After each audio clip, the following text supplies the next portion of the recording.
No nome de Jesus Cristo, por todo o amor que Ele tem demonstrado para com cada um de nós. Nesta manhã eu tenho a alegria de receber alguns amigos que são pastores. Às vezes, não é muito, mas às vezes eu estou sentado aí também. E eu fico sempre pensando, meu Deus, o que o Senhor vai me dizer, né? Nós, pastores, pregamos tanto, e às vezes para a gente ouvir é meio complicado. E pastor Francisco está aqui comigo, meu amigo, pastor Carlos, também amigo querido, está conosco nesta manhã de sábado. É uma honra, além de ter a todos, tê-los também conosco. Tão raramente podemos tê-los, é bom tê-los. Palavra de Deus em 1 Coríntios, capítulo 7. Traz um dos temas de mais difícil, de mais complexa abordagem. A teologia do corpo. A teologia do corpo está muito ligada à teologia da dignidade. Dignidade é um tema universal na palavra de Deus. Desde o Gênesis até o Apocalipse, a questão da dignidade, ela é posta constantemente. Dignidade é uma coisa fundamental para que eu consiga me perceber, para que eu consiga me inserir, mas essencialmente para que eu consiga me aceitar. Diversos textos bíblicos podem ser escolhidos, desde o Apocalipse, no próprio Gênesis, quando você encontra a nudez do homem, a necessidade de se cobrir, de cobrir a sua nudez. O homem não queria ser visto como era. Questão de dignidade. Queria proteger seu corpo, mais que seu corpo, queria proteger-se da situação em que havia se colocado. Mas a gente vai passar por outros textos. 1 Coríntios capítulo 7 diz: agora, quanto às coisas sobre a qual escrevestes, ou seja, que é bom que o homem não se case. Que texto, né? E diz também que é bom que a mulher não se case. Existe uma certa razão nisso aqui? Existe. Quando você se casa, você tem que prestar contas. Eu não posso sair de casa sem dizer à minha esposa para onde eu vou. Eu não posso voltar a hora que quero. Eu tenho contas a prestar a uma mulher e a 2 filhas. Por quê? Porque existem vínculos que nos unem. Bom, se você é sozinho, você pode escolher agora comprar passagem para qualquer lugar. Se você é sozinho, você pode colocar no carrinho de compras o que você quer. Só o que você quer. Se você é casado, você já tem que pensar um pouco mais. Bom, você tem vontades e você quer gastar o seu salário como você bem entende, mas se você é casado, você tem que patrocinar sonhos de toda uma família. Filhos têm sonhos e não basta bancar os seus, tem que pensar nos sonhos deles. O casamento implica num conjunto de obrigações, além do desafio que é caminhar lado a lado com alguém até que a morte o separe. É um desafio que de todos é o mais tremendo da experiência humana. Caminhar ao lado de alguém até o fim da própria história.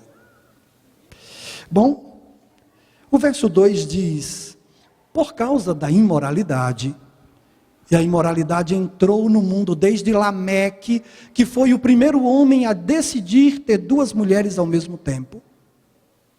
Por causa da imoralidade, cada homem tem a sua mulher, e cada mulher tem o seu marido. O marido cumpra a sua responsabilidade conjugal para com sua mulher, e do mesmo modo a mulher cumpra a sua responsabilidade conjugal para com seu marido. A mulher não tem autoridade sobre o próprio corpo, mas sim o marido, e também da mesma forma o marido não tem autoridade sobre o próprio corpo, mas sim a mulher. Não vos negueis um ao outro, a não ser de comum acordo por algum tempo, a fim de que vos dediqueis à oração. Depois, uni-vos de novo, para que Satanás não vos tente por causa da vossa dificuldade em administrar a própria vida. Todavia, digo isso como concessão e não como mandamento. Desejaria que todos os homens estivessem na mesma condição em que eu estou, mas cada um tem o seu dom da parte de Deus. De um modo, o outro de outro. Digo, porém, aos solteiros e às viúvas que lhes seria bom se permanecessem na mesma condição em que estou. Mas se não conseguirem cuidar de si mesmo, que se casem, porque é melhor casar do que arder em paixão. No entanto, ordeno aos casados, não eu, mas o Senhor, que a mulher não se separe do seu marido e o marido não se separe da sua mulher. Pastor, o que esse texto pode nos dizer, pode nos introduzir na antropologia ou na teologia do corpo? A palavra de Deus nesse texto deixa explícito que Deus se preocupa com o que fazemos com o nosso corpo. Nós estamos inseridos em uma sociedade em que o zelo e a administração das próprias paixões é cada vez menos administrada. E nesse texto que nós lemos, a palavra de Deus se preocupa com a dificuldade de administração do próprio corpo de cada pessoa. Mas a palavra de Deus, ela coloca uma responsabilidade muito singular. Ela diz que cada um é responsável por verificar a sua própria condição e por se manter num status que a palavra de Deus nos convida, que é um status de pureza. Por uma palavra como essa, não é difícil encontrar alguma mente que esteja rindo dentro de si. A palavra pureza, século 21, não seria difícil. Se eu tivesse o dom que aqueles 3 visitantes de Sara e Abraão tiveram, quando perceberam que ela estava escondida rindo, talvez eu descobrisse alguém rindo hoje, quando eu dissesse a palavra pureza. No entanto, a palavra de Deus insistentemente nos aborda com esse tema e coloca a responsabilidade sobre mim mesmo. O casamento é uma coisa fácil? Não é uma coisa fácil. Mas meus adolescentes, olhem para mim. Desde o primeiro momento da vida, e eu não vou perguntar a vocês aqui quem está apaixonado, senão eu vou expor vocês. Mas eu sei que vocês muito provavelmente estão. Por alguém, né? Por alguém. O Espírito da profecia deixa claro, e eu quero só abrir um parêntese, que nós não devemos, nós adultos, incentivar juvenis a namoro. O namoradinho dela, olha... Não, esse tipo de brincadeirinha, a inspiração não contempla. Existe um tempo certo para cada propósito. Mas eu sei que quando se chega à fase da puberdade, né? Quando a gente vai se tornando adolescente, então, naturalmente, a vocação que Deus colocou em cada ser humano nos convida a se interessar, a lançar os olhares sobre alguém do sexo oposto.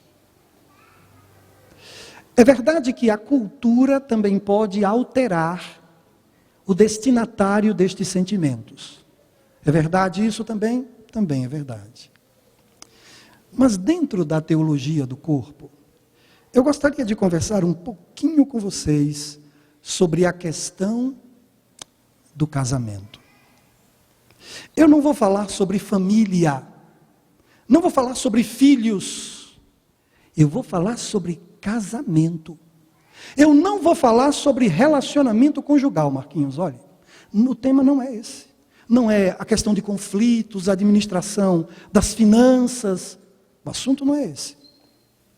O assunto é a teologia do corpo, voltado para um pensamento bíblico. Já não serão mais um. Abra lá a palavra de Deus. A palavra de Deus é em Mateus, não é em Gênesis, olha. É em Mateus capítulo 19. Dos 4 evangelhos, 3, que são sinóticos, Mateus, Marcos e Lucas, trazem este tema.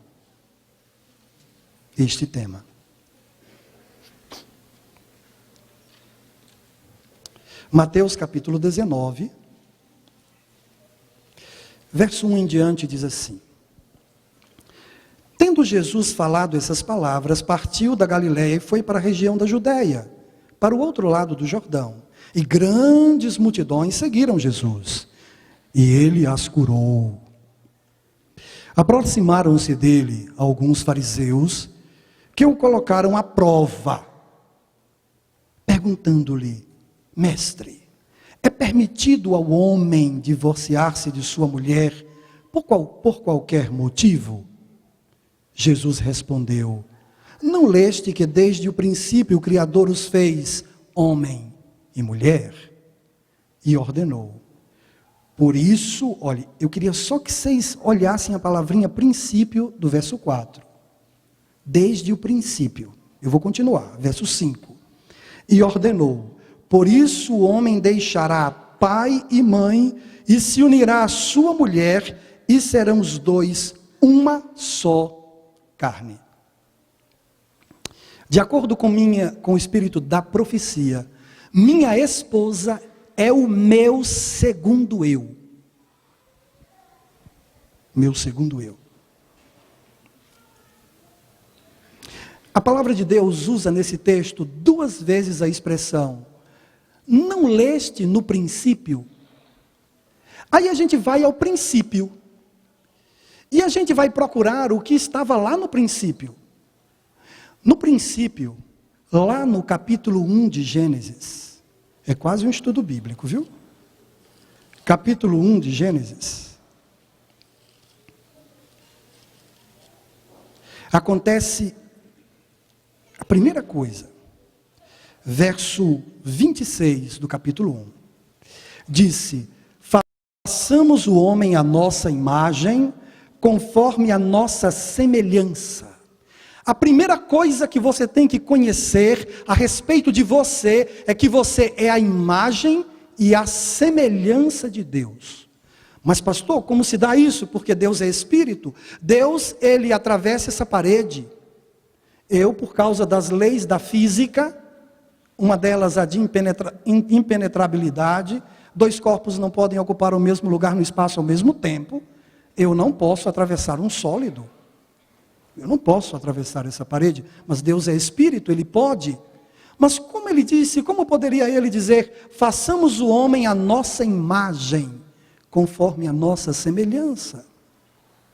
Você é semelhante a Deus em diversos aspectos. Mas eu vou dizer alguns. O homem, o ser humano, foi a única de todas as criaturas de Deus que poderia decidir existir ou deixar de existir. Aquela árvore da ciência do bem e do mal que Deus colocou lá, era apenas uma forma de deixar claro que existir era uma opção do homem. O certamente morrerás era uma coisa que talvez o homem não entendesse muito bem. Mas quando ele foi criado, ele se olhou assim e disse: eu existo, eu estou aqui, eu tenho mãos, Deus me deu uma função. De toda a criação, o único ser que recebeu a faculdade de cultivar e guardar, a faculdade de transformar a conjuntura em sua volta, foi o homem também. O ser humano, o homem e a mulher. Você tem 2 relatos da criação em Gênesis. O primeiro é esse, que eleva a nossa dignidade, porque esse texto nos coloca no mundo não meramente. Ou melhor, não meramente no mundo. Esse texto nos coloca acima da criação. E se você olhar bem, a palavra de Deus deixa claro que nós fomos criados para cuidar, para transformar, para crescer, para multiplicar. Nós fomos criados para liderar a criação de Deus. Nós não somos do reino mineral, embora hajam minerais e sais em nós. Nós não somos do reino vegetal, embora exista em nós matéria orgânica. Nós também não somos do reino animal, embora a gente venha ao mundo e desapareça do mundo à semelhança dos animais. Nós somos acima da criação, porque o Deus do céu colocou em nós algumas faculdades, dentre elas a faculdade de decidir existir ou deixar de existir. Eu estava lendo essa semana alguns psicólogos sobre o amor ainda na juventude, ainda na adolescência, né? E é muito interessante ver alguns deles, algumas autoridades. Carl Rogers, ele já morreu em 87, viveu muito, americano, falou muita coisa bonita, inteligente, e falou algumas coisas a respeito do amor quando se tem a juventude, quando se é adolescente. É interessante como ele vem com a perspectiva da gente se inserir na sociedade.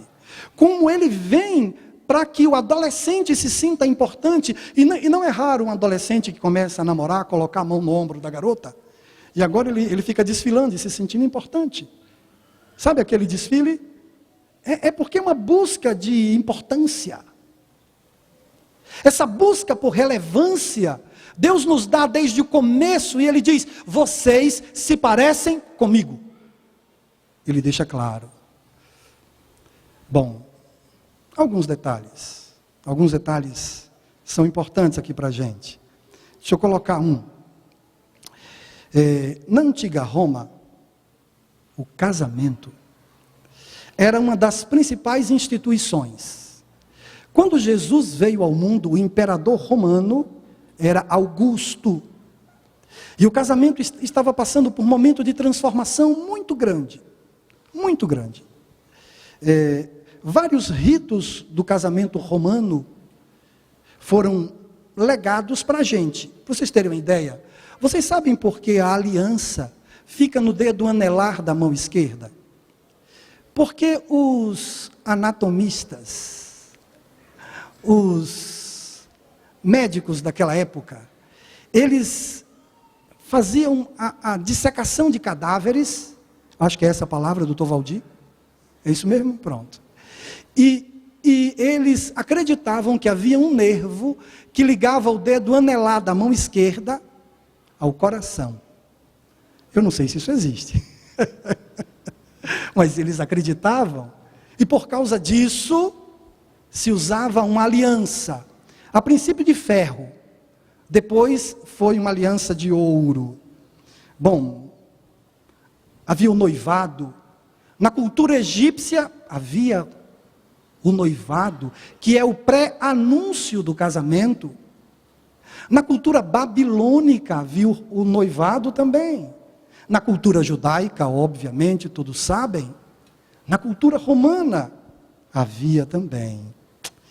É interessante que até 445 a.C., só tinham direito a casar aquelas pessoas mais importantes. Deixe-me dizer uma coisa a vocês.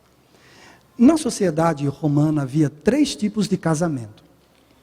Um tipo de casamento era para aquelas pessoas que eram da classe mais alta, que era um casamento com pão conferratio, em latim, confarello, com farelo, me lembrei. Eu tinha que fazer essa associação para lembrar. É que no rito havia também a questão de um pão com farelo. Para esse casamento podia participar os sacerdotes e outras pessoas. Mas existia um detalhe muito especial. Existiam outras classes que bastava o ajuntamento, que podiam casar. Mas havia uma outra classe, uma terceira classe, que era dos escravos. Um escravo é um ser humano que não pode dispor de si mesmo. Não pode dispor de si. Um escravo, ele se casa, mas se o seu senhor entrar em crise financeira e decidir negociá-lo apenas a ele e não a mulher dele, ele iria sozinho.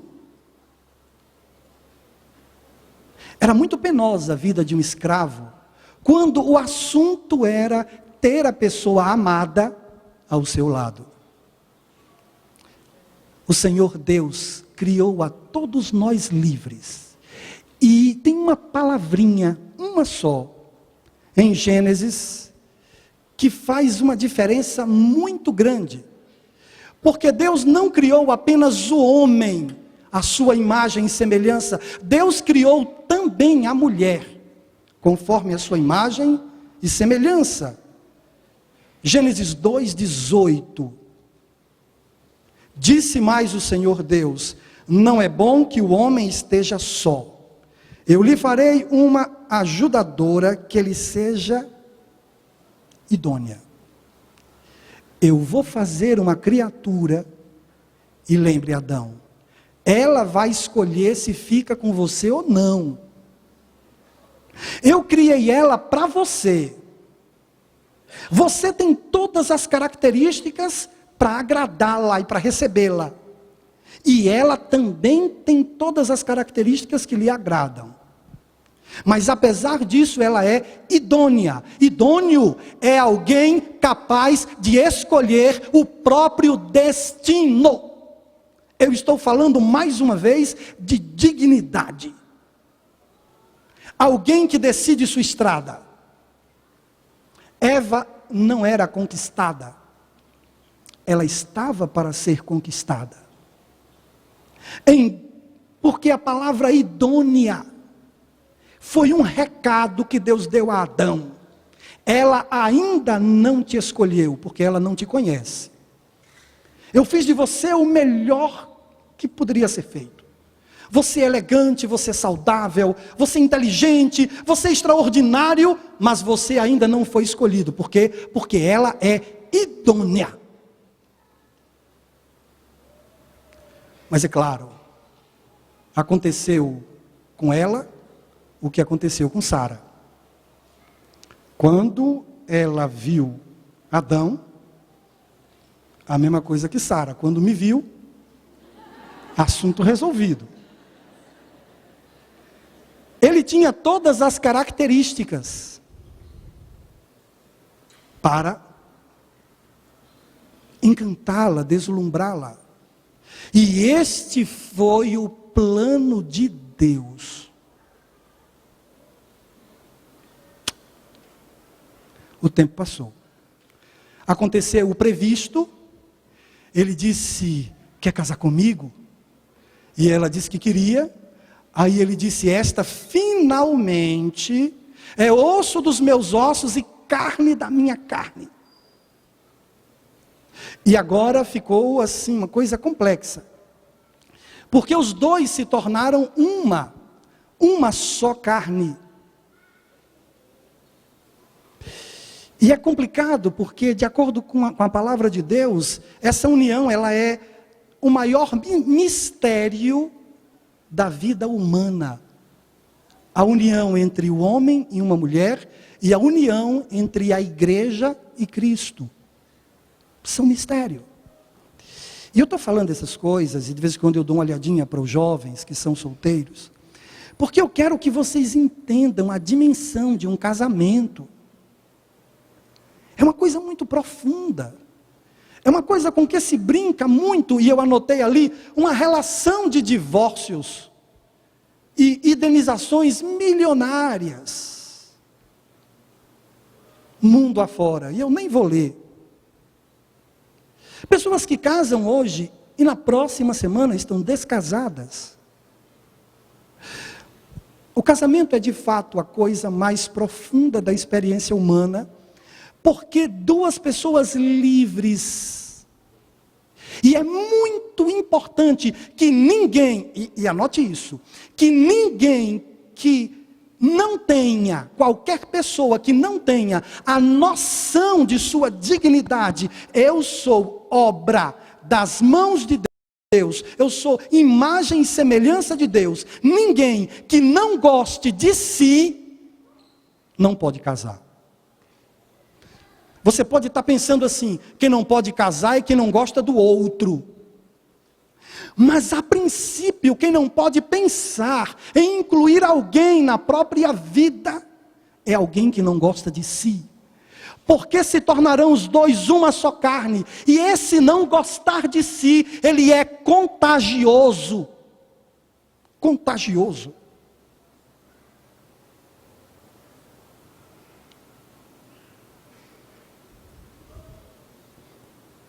Você vai cuidar, vai cultivar o jardim. Havia uma idade legal em Roma para casar. Bom, os homens normalmente se casavam depois dos 25. Um homem ele poderia se casar com uma mulher que tivesse idade de ser sua neta. Poderia. Em Roma poderia. As mulheres elas começavam a casar a partir dos 14 anos. Em Roma. Por que Roma, pastor? Porque Roma foi o cenário, era a cultura que dominava o mundo quando Jesus emitiu seu pensamento sobre divórcio. E deixe-me trocar duas palavras com vocês a respeito disso. Jovens queridos, olhem para mim. Eu sei que o mundo está ensinando a vocês outra teologia, outra ideia. Mas o casamento é algo para a vida inteira. Pronto. A partir daí, eu coloco mais um detalhe. Deus, Ele só admite a ruptura da relação mediante o óbito de uma das partes. Deus não aplaude o divórcio de forma nenhuma, nem em Mateus 19, nem em 2 Coríntios 7, nem em 1 Coríntios 6, 7, ele não admite.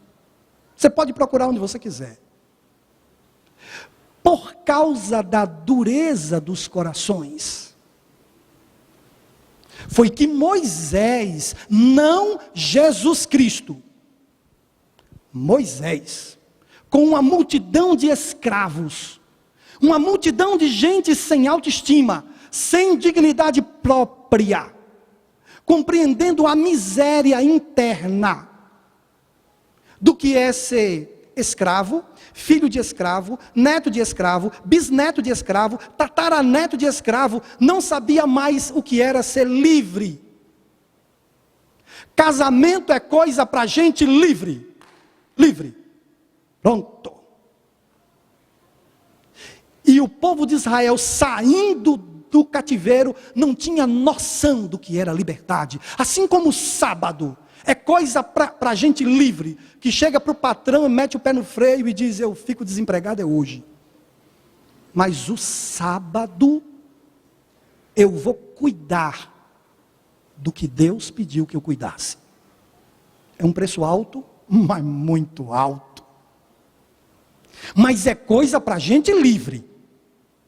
Ok? Se está disposto a pagar o preço ou não está, é outro assunto. Mas é coisa para gente livre. E são as duas instituições que Deus criou, para que pessoas livres pudessem experimentar. E se dá conta de que é livre, dá para mim uma dignidade, uma similitude com o meu Deus, uma honra, saber quem eu sou, me obriga a cobrir o meu corpo. E eu vou cuidar do meu corpo, porque eu não quero ser visto de qualquer forma. Saber quem eu sou me faz cuidar de tudo que eu vou ingerir da minha dieta. Eu vou cuidar disso. Porque eu sou filho de Deus, eu vou cuidar da minha dieta auditiva. Eu vou cuidar disso. Porque eu sei quem eu sou. Paulo, no primeiro texto que nós lemos, a pergunta é: como é que você vai pegar o seu corpo e entregá-lo a prostitutas ou a prostitutos? Como? E a pergunta que é colocada ali é porque você pertence ao Senhor. Você não é mais proprietário de si, porque o texto encerra dizendo: fostes comprados por preço alto. Cristo te comprou. Você não pode decidir ficar. Olhe para mim. Olhe para mim. Você não pode decidir ficar. Eu vou ficar. A palavra namoro, ela quer dizer amizade especial. Só isso.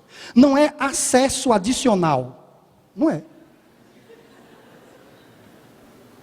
É amizade especial. Apenas isso, não passa disso. Importante. Importante se preservar. Por quê? Porque eu me respeito.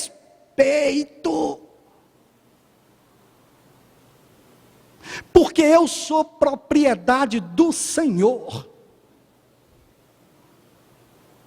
E eu não vou viver de ficar em ficar.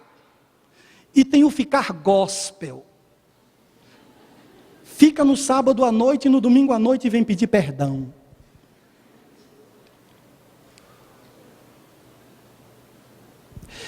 Essa vulgaridade é falta de dignidade. Essa conjuntura que nos cerca é uma conjuntura de desprestígio. Em busca de prestígio dos outros, a gente vai perdendo o prestígio próprio.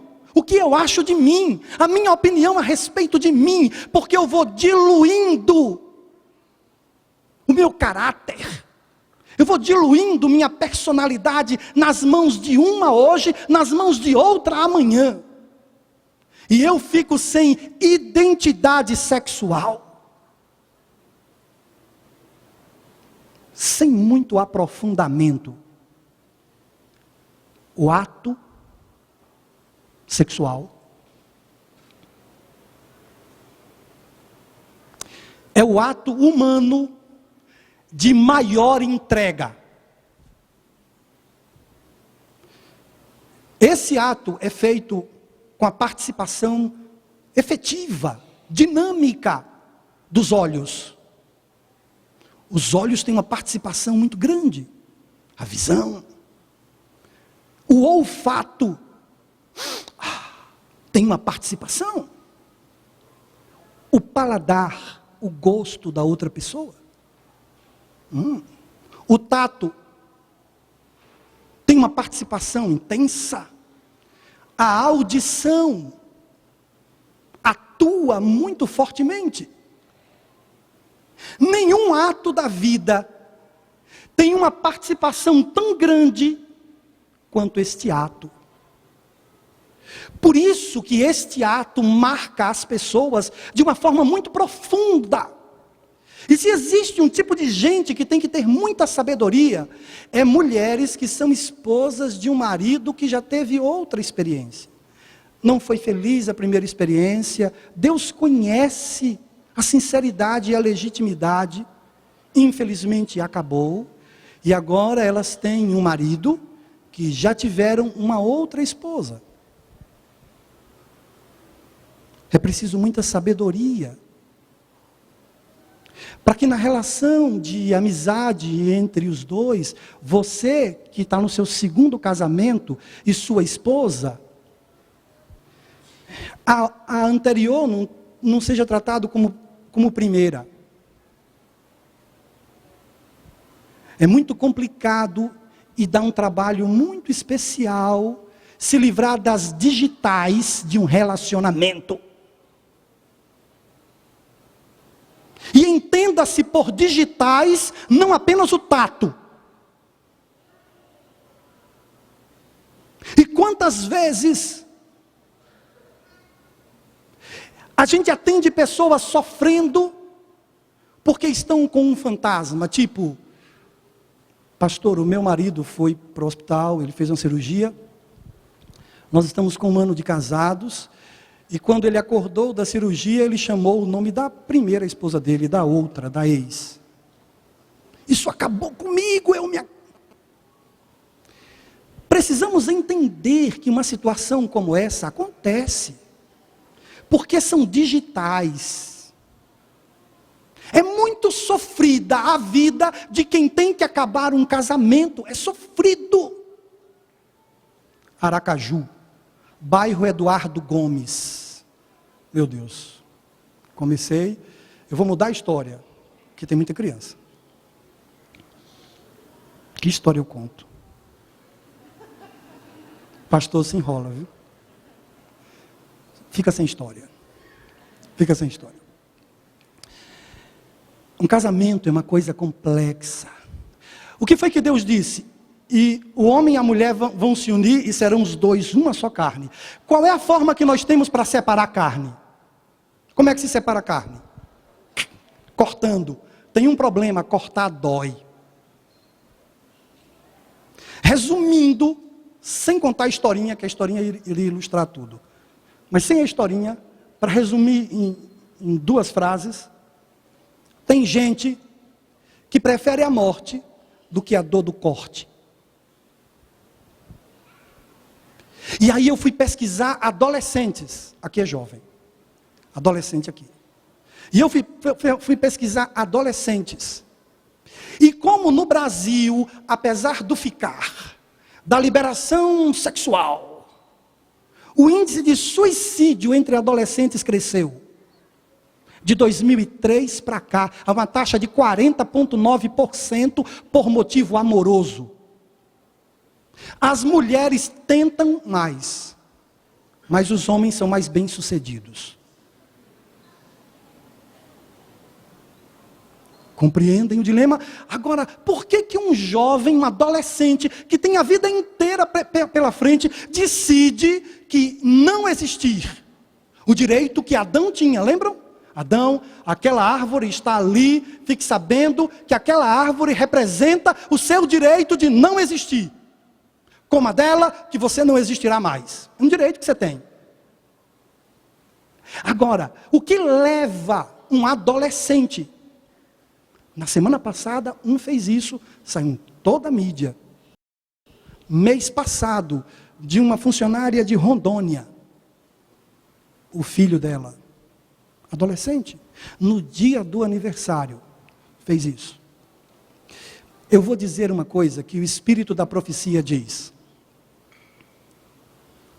Brincar com o sentimento dos outros é pecado. Eu vou parafrasear. Brincar com o sentimento dos outros é um crime que eu pratico não somente contra o outro, mas eu pratico contra mim também. Contra mim também. Pelo amor de Jesus Cristo. Não fique com um rapaz ou com uma garota com quem você não pretende namorar. Se você tem 12, 13, 14 anos, não é idade para namorar. Eu sei que eu vou ser apedrejado, que quase ninguém vai me cumprimentar lá na porta. Eu sei disso. Mas pelo amor de Jesus Cristo, 14 anos não é idade para namorar. Minha filha, olhe para mim. Não faz um negócio desse, espera um pouquinho. Entendeu? Você tem quantos anos, filho? 14, pelo amor de Jesus Cristo. Você não sabe o que é uma mulher. Filho, é uma coisa muito profunda. Se unir a uma mulher é uma coisa muito intensa.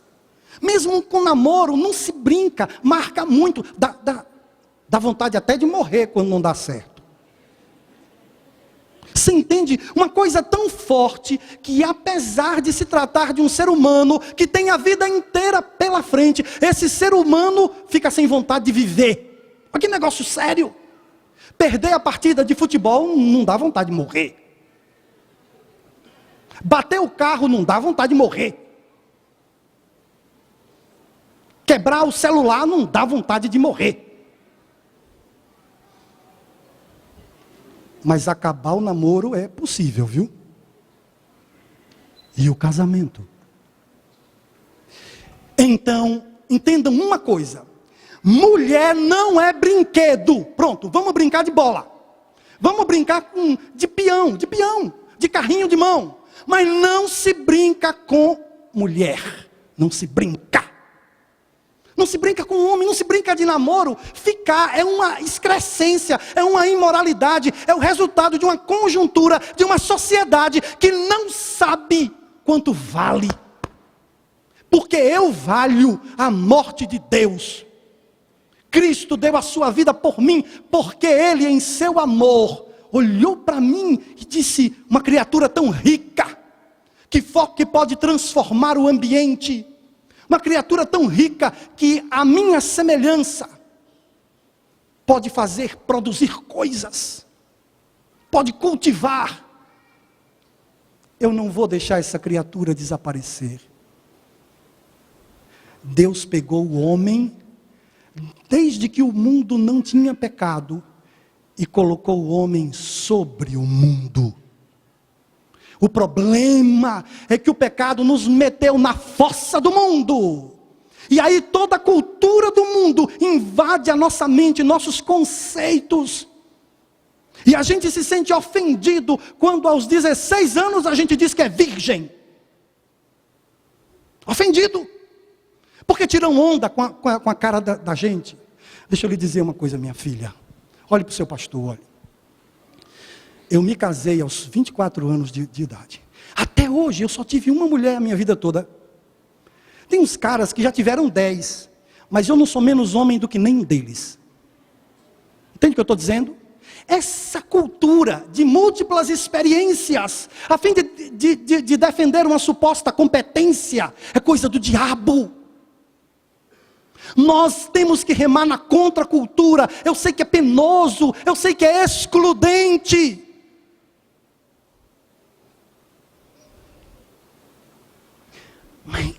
Mais sossego, mais garantia de tranquilidade. Eu não vou dizer isso não.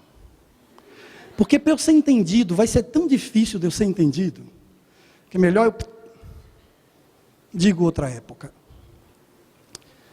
Que Deus abençoe a todos. Casamento é coisa sagrada.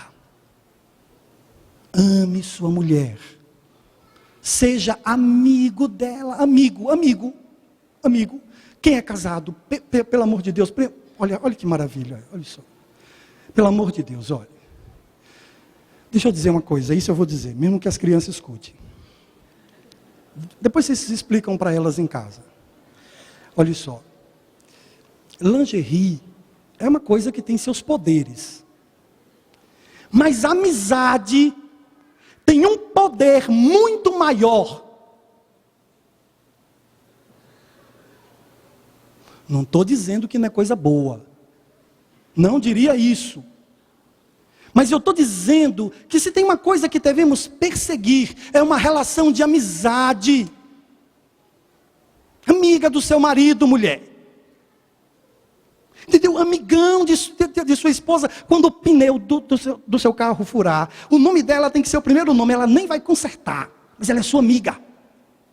Mulher, adivinha onde eu estou? Esses dias, eu fiz uma barbaridade, né? Lá vinha eu, sozinho na estrada, o sono me pegando, o que é que eu faço? Ligo para Sara, aí ligo, olha. A estrada vazia, eu sozinho, né? Bobagem, né? E aí, Sara, como é que você está, mulher? Aí ela começa a falar. E ela é bem comunicativa, creiam. Muito, né? Aí eu quero ficar acordado, aciono meu dispositivo de alerta e eu fico alerta. E aí ela vem, pá, e a gente conversando, daqui a pouco o pneu dianteiro do lado esquerdo estoura quando uma carreta vinha. Aí eu encostei. Bom, eu já estava conversando com minha amiga, mas nessa hora você sempre pensa em contar para alguém. Quando você recebe um aumento de salário, com quem você vai partilhar? Minha amiga. Mulher, estamos no bem bom. O FPE aumentou. Ela vai ficar. A primeira pergunta é: e como é que a gente gasta? Uma pergunta boa, né? Mas é amiga, amizade, entende? Pelo amor de Deus, respeitem as coisas que Deus criou. O sábado, mas hoje eu não falei de sábado. Respeitem o matrimônio, é coisa sagrada. Fica olhando assim para ela, mirando mesmo. Essa mulher é o meu segundo eu. Esse homem é o meu segundo eu. E eu pensava que só existia eu. Eu tenho agora um segundo eu. Deus abençoe a todos. Cuidem dos jovens, cuide delas. Cuide dessa criançada, dessa garotada aqui, cuidem. Minha santa, desaconselhe, viu? E não deixe ninguém ficar tirando brincadeira com seus meninos. Não é namoradinha, não, vá segurando, até onde puder. Não solte a rédea, não. Não solte, não. Que Deus abençoe a todos, em nome de Jesus.